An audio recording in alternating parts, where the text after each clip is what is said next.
आप सबका स्वागत है आपके अपने चैनल महाअध्ययन पर। वीडियोस को लाइक करें और चैनल को सब्सक्राइब नहीं किया तो प्लीज जल्दी चैनल को सब्सक्राइब कर दें। आज हम करने जा रहे हैं 8th क्लास की कार्यपत्रक नंबर 20। आज का हमारा विषय है विज्ञान। आज की हमारी डेट है 9 दिसंबर 2020। आज हमारा टॉपिक है प्रकाश। आज हम प्रकाश प्रवर्तन के नियम और समतल दर्पण में बनाने वाले प्रतिबिंब के लक्षणों के बारे में जानेंगे। चलिए प्रकाश प्रवर्तन के नियम देख लेते हैं क्या क्या होते हैं। प्रकाश प्रवर्तन का पहला नियम, आपतन कोण सदैव परावर्तन कोण के बराबर होता है। अब देखिए, जो आपतन कोण होता है वो और परावर्तन कोण जो होता है वो दोनों बराबर होते हैं। प्रकाश परावर्तन का दूसरा नियम, आपत्तिकरण आपतन बिंदु पर अभिलंब तथा परावर्तित किरण ये सभी एक तल में होते हैं। अब देखिए, आपतितकरण, आपतन बिंदु और परावर्तित किरण ये सब एक तल में होते हैं। समतल दर्पण में प्रतिबिंब, आओ इसे एक गतिविधि द्वारा समझें। अब हमें एक नीचे गतिविधि दी गई है, एक्टिविटी दी गई है। इस एक्टिविटी को आप पढ़ें और इस एक्टिविटी को अपने घर में करके देखें। आगे चलते हैं। समतल दर्पण द्वारा बनने वाले प्रतिबिंब के लक्षण। समतल दर्पण के द्वारा जो भी प्रतिबिंब बनते हैं उनके लक्षण के बारे में बताया गया है। पहला लक्षण क्या है? प्रतिबिंब दर्पण के पीछे उतनी ही दूरी पर दिखाई देता है जितनी दूरी पर वस्तु दर्पण के सामने रखी होती है।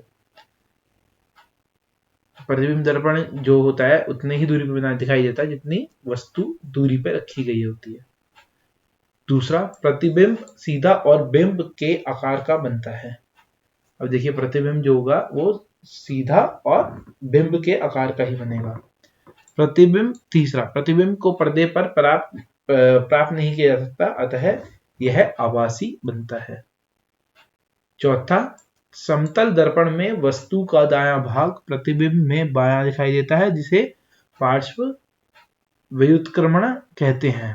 क्या आप समझ सकते हैं कि एम्बुलेंस शब्द को इस प्रकार क्यों लिखा जाता है?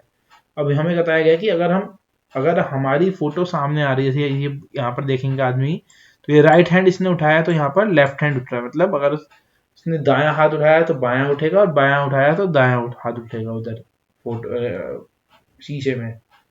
तो एम्बुलेंस हम ऐसे क्यों लिखते हैं? ये जो हमें एम्बुलेंस यहाँ पे लिखा होता है, एम्बुलेंस के ऊपर उल्टा क्यों लिखा होता है? इसलिए लिखा होता है कि जब जो भी इंसान आगे गाड़ी चला रहा होगा और उससे पीछे से एम्बुलेंस आती हुई दिखेगी तो एम्बुलेंस उसके शीशे पर जो प्रतिबिंब बनेगा, जो चित्र बनेगा, वो एम्बुलेंस पूरा लिखा हुआ आएगा, वो भी सीधा। इसलिए एम्बुलेंस को ऐसे लिखा जाता है उल्टा करके। चलिए आगे बढ़ते हैं।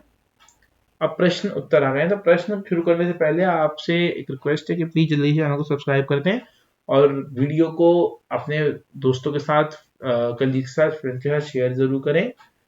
आगे बढ़ते हैं प्रश्नों की तरफ। प्रश्न नंबर 1, समतल दर्पण द्वारा बनने वाले प्रतिबिंब के कोई 4 लक्षण लिखिए।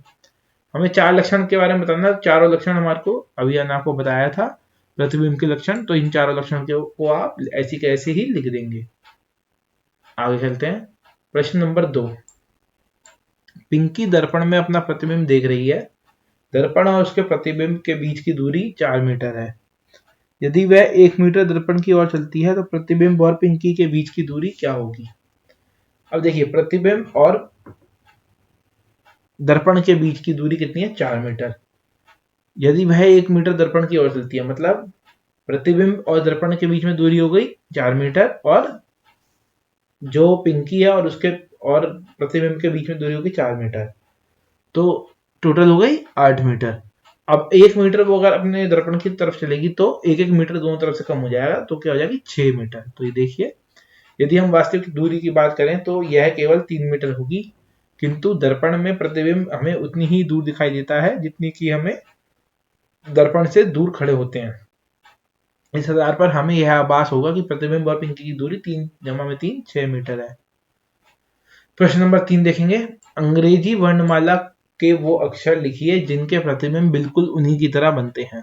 अब अंग्रेजी वर्णमाला में से हमें कौन कौन से अक्षर जो बिल्कुल उन्हीं की तरह बनते हैं वो लिखने हैं। तो AHIMOTUVWXY, ये वो अक्षर हैं जो बिल्कुल इसी तरीके से प्रतिबिंब भी बनाते हैं। प्रश्न नंबर 4, रिक्त स्थान भरने। प्रतिबिंब जिसे पर्दे पर प्राप्त नहीं किया जा सकता वह आभासी प्रतिबिंब कहलाता है। समतल दर्पण में वस्तु का दायां भाग प्रतिबिंब का बायां दिखाई देता है। उम्मीद करता हूँ आपको ये वीडियो समझ में आ गई होगी। तो वीडियो को जल्दी से लाइक कर दीजिए, चैनल अभी तक सब्सक्राइब नहीं किया तो जल्दी से चैनल को सब्सक्राइब कर दीजिए और बेल आइकन दबाना बिल्कुल ना भूलिए, जिससे कि आपको नई वीडियोस का नोटिफिकेशन सबसे पहले मिल सके। धन्यवाद।